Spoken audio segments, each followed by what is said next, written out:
बिस्मिल्लाहिर्रहमानिर्रहीम। अस्सलाम वालेकुम। आज 5 फरवरी बरोज़ जुम्मा हम बात करेंगे खोखर बिरादरान के ख़िलाफ़ अपील में बड़ी अहम पेशरफ्त हुई है, वो डिटेल्स मैं आपके साथ शेयर करूँगा। और खोखर बिरादरान की मुश्किलात में दिन ब दिन इजाफ़ा होता जा रहा है। साथ वज़ीर आज़म पाकिस्तान ने कल रात IG पंजाब और चीफ सेक्रेटरी पंजाब को तलब किया हुआ था और कुछ अहकामात जारी किए थे कब्ज़ा माफिया के ख़िलाफ़, जिसके ऊपर आज बड़ा अहम इजलास हुआ है चीफ सेक्रेटरी ऑफिस में। और चीफ सेक्रेटरी ने आगे IG पंजाब को भी और हर डिवीज़न के जो कमिश्नर हैं उनको मरासला जारी कर दिया है कब्ज़ा माफिया के ख़िलाफ़। और इसमें दो तरह के कब्ज़ा माफियाज़ हैं, एक सरकारी ज़मीनों पर जो काबिज़ हैं और दूसरा जो प्राइवेट ज़मीनों पर काबिज़ हैं और ओवरसीज़ पाकिस्तानियों की ज़मीनों पर काबिज़ हैं। बड़ा अहम ऑपरेशन शुरू होने जा रहा है और उस वजह से कब्ज़ा माफिया ने भी और जो लाहौर के 10 बदमाश हैं जिनकी एक लिस्ट तैयार की गई थी, वो टॉप 10 के डेरे पर भी इस हवाले से एक मीटिंग हुई है कि हम कैसे पुलिस से जान छुड़ाएं और जो हमने कब्ज़े किए हुए हैं कैसे इनको हम महफूज रखें। बड़ी अहम डिटेल्स हैं, मैं आपके साथ शेयर करूँगा। पहले आपको मैं बताता चलूँ खोखर बिरादरान की जो केस की डिटेल्स हैं और उनके ख़िलाफ़ जो नई कार्रवाइयाँ हो रही हैं, उससे पहले मैं आपको बताता चलूँ कि वज़ीर आज़म पाकिस्तान ने कल रात मुलाकात की थी और तलब किया हुआ था चीफ सेक्रेटरी जो पंजाब हैं जवाद रफ़ीक मलिक साहब, उनको तलब किया हुआ था, और इनाम गनी साहब जो कि IG हैं पंजाब के।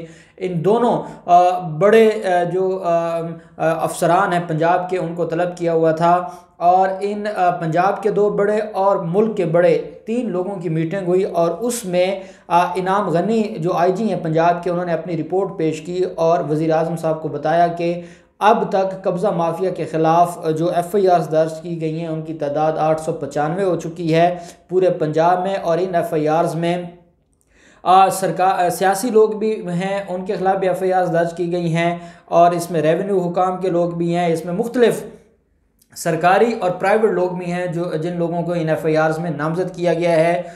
सारी डिटेल, सारी रिपोर्ट जो अब तक पंजाब पुलिस ने कार्रवाई की है वो वज़ीर आज़म साहब के हैंड ओवर की गई है। और साथ चीफ सेक्रेटरी ने बताया है कि लाहौर में 20 बड़े कब्ज़े छुड़वा लिए गए हैं और 20 बड़े कब्ज़ों की जो रिपोर्ट है और जो वो ज़मीनें वागुज़ार करवाई गई हैं वो भाग के सरकार वापस ली गई हैं। उसमें 3 प्रॉपर्टीज़ वो हैं जो ओवरसीज़ की थी और ओवरसीज़ पाकिस्तानियों की बड़े जो कब्ज़ा माफिया हैं उनके पास प्रॉपर्टीज़ थी वो वापस ली गई हैं। और 17 प्रॉपर्टीज़ सरकार की थी जो वापस ली गई पिछले 2 दिनों में। वो डिटेल्स भी वज़ीर आज़म साहब के सामने रखी। वज़ीर आज़म साहब ने अहकामात जारी किए चीफ सेक्रेटरी को भी और जो IG हैं पंजाब के इनाम गनी उनको भी कि किसी सूरत में कब्ज़ा माफिया को आपने नहीं छोड़ना। कब्ज़ा माफिया के लिए ज़ीरो टॉलरेंस रखनी है, चाहे वो कोई MNA है, चाहे वो कोई MPA है, चाहे वो कोई पाकिस्तान तहरीक इंसाफ का मिनिस्टर है, चाहे वो किसी और सियासी जमात का कारकुन या लीडर है। आपने बिला तफरीक सब के ख़िलाफ़ कार्रवाई करनी है और मुझे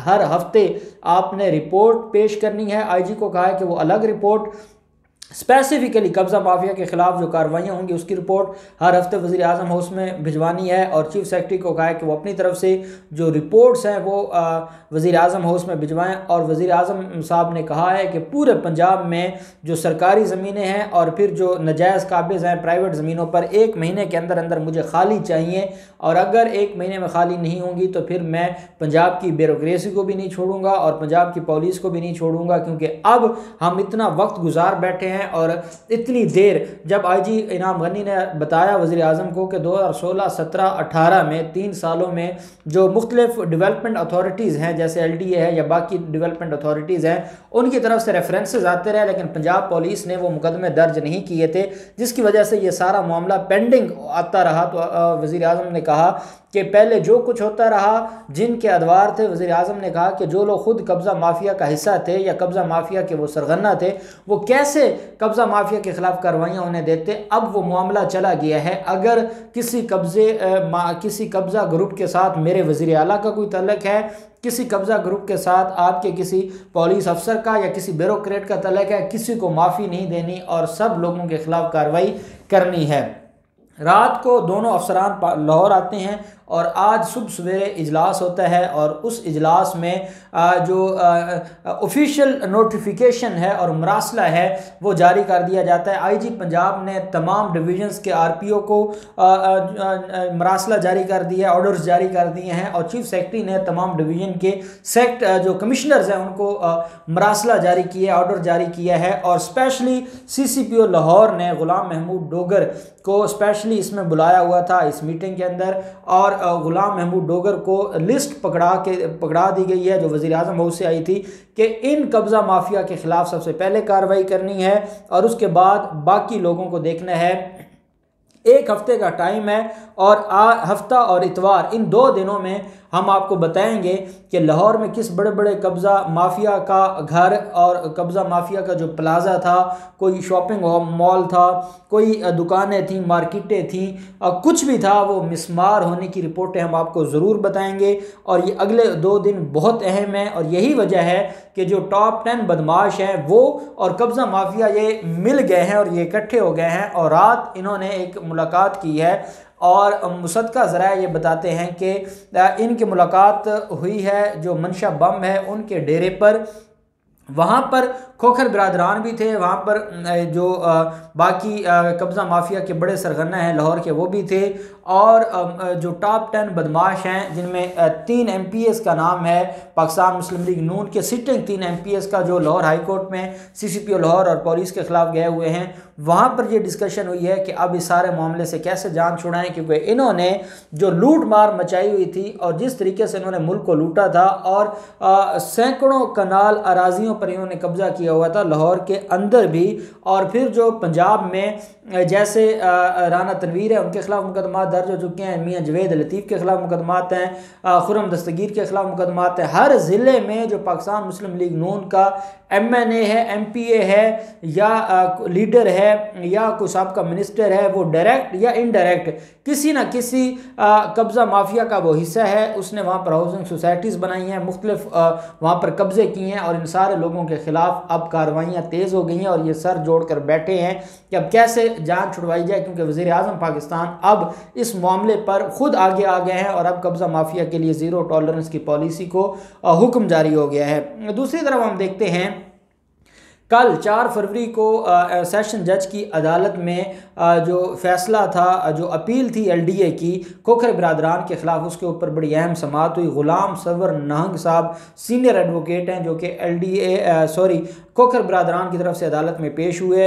ये वो फैसला है जब 13 फरवरी को एक स्टे ऑर्डर मिलता है जो खोखर बिरादरान है। खोखर बिरादरान एक स्टे ऑर्डर लेने में कामयाब होते हैं, वो सिर्फ LDA की हद तक था। उस स्टे ऑर्डर के खिलाफ अपील फाइल की गई थी LDA की तरफ से, जिसमें तलब किया गया था खोखर बिरादरान को, और खोखर बिरादरान पेश हुए। अदालत ने कहा आज बहस करें। खोखर बिरादरान चाहते थे कि क्योंकि उनका स्टे उनको मिला हुआ है। अब एक बात आप याद रखें, मिक्स नहीं करना, जो 18 जनवरी का, वो जो पहले मैं फरवरी कह बैठा हूँ वो भी 14 जनवरी का स्टे ऑर्डर है, और 18 जनवरी को एक नोटिफिकेशन जारी किया गया था जो डिप्टी कमिश्नर हैं इस्तेमाल के, उनकी तरफ से लाहौर के, कि ये इन कब्ज़ा माफिया के जो प्रॉपर्टीज़ हैं उनको मिसमार किया जाए और वो कब्ज़ा वापस लिया जाए। तो उसके ख़िलाफ़ एक स्टे लिया गया था 21 जनवरी को स्टे किसी और की तरफ से था, लेकिन वो भी उस लिस्ट में शामिल था जिसमें खोखर बिरादरान थे। 24 जनवरी को, 21 जनवरी को 18 जनवरी का ऑर्डर सस्पेंड हो जाता है, सिविल जज सस्पेंड कर देते हैं। 24 जनवरी को ये ऑपरेशन होता है और उसके बाद 27 जनवरी को ये मामला लाहौर हाई कोर्ट जाता है और लाहौर हाई कोर्ट ये मामला भेज देती है सिविल कोर्ट में भेजती है। वो जो 18 जनवरी का जो डिप्टी है कमिश्नर इस्तेमाल, उसका जो फैसला था उससे रिलेटेड जो खोखर बिरादरान का स्टे है उन्होंने ख़ुद अपने नाम से लिया हुआ है, सैफुल मुलूक खोखर वगैरह बनाम LDA, वो सिर्फ LDA की हद तक था और उसकी बुनियाद पर लाहौर हाई कोर्ट ने उनको रिलीफ नहीं दिया था क्योंकि वो रिलीफ बनता नहीं था। LDA की प्रॉपर्टी जो LDA कार्रवाई कर रहा था वो अलग थी और ये 38 कनाल अलग थी।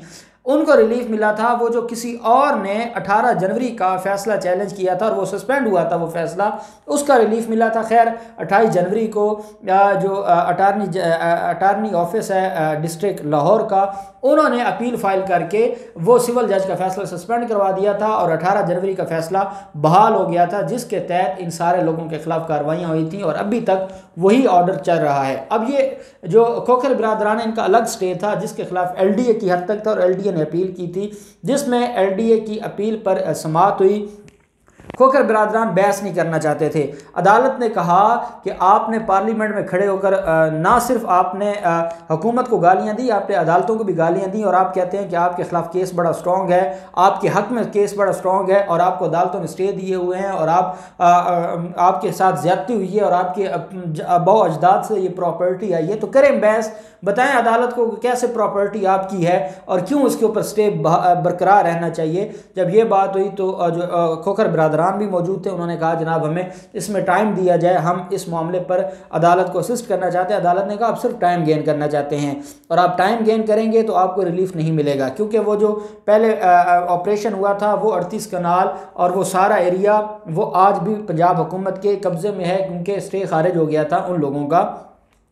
तो अदालत ने इनको कहा भी आपको रिलीफ मैं नहीं दूंगा और आपको बहस करनी पड़ेगी। इन्होंने पहले एक दफ़ा टाइम लिया, फिर 2 बजे का टाइम हुआ, 3 बजे तक ये मिन्नत तरला करते रहे और उसके बाद अदालत ने ऑर्डर लिखवाया और ऑर्डर में अदालत ने कहा कि 13 फरवरी को या ये बहस करेंगे या ये बहस नहीं करेंगे। अगर बहस करेंगे ठीक है, नहीं करेंगे अदालत रिकॉर्ड को पढ़कर इस अपील को डिसाइड करेगी कि जो सिविल कोर्ट ने खोखर बिरादरान को स्टे दिया था, उनके खोखर पैलेस का जो कुछ हिस्सा बच गया है उसकी हद तक क्या वो दुरुस्त है या गलत है, इसके ऊपर 13 फरवरी को फैसला किया जाएगा। और अदालत ने कहा है कि अगर खोखर बिरादरान बहस नहीं करेंगे तो अदालत इसको कानून के मुताबिक इसको डिसाइड करेगी और एक दिन भी मजीद नहीं मिलेगा। ये सारा कुछ कोर्ट ने ऑर्डर शीट में लिखवाया है। और अब जो मजीद कार्रवाइयाँ हो रही हैं तो मैं नहीं समझता कि खोखर बिरादरान को अब इनकी कोई बचत होनी है। अब इनके खिलाफ ये कार्रवाइयाँ चलती रहेंगी और इंशाअल्लाह कब्ज़ा माफिया का खात्मा होगा।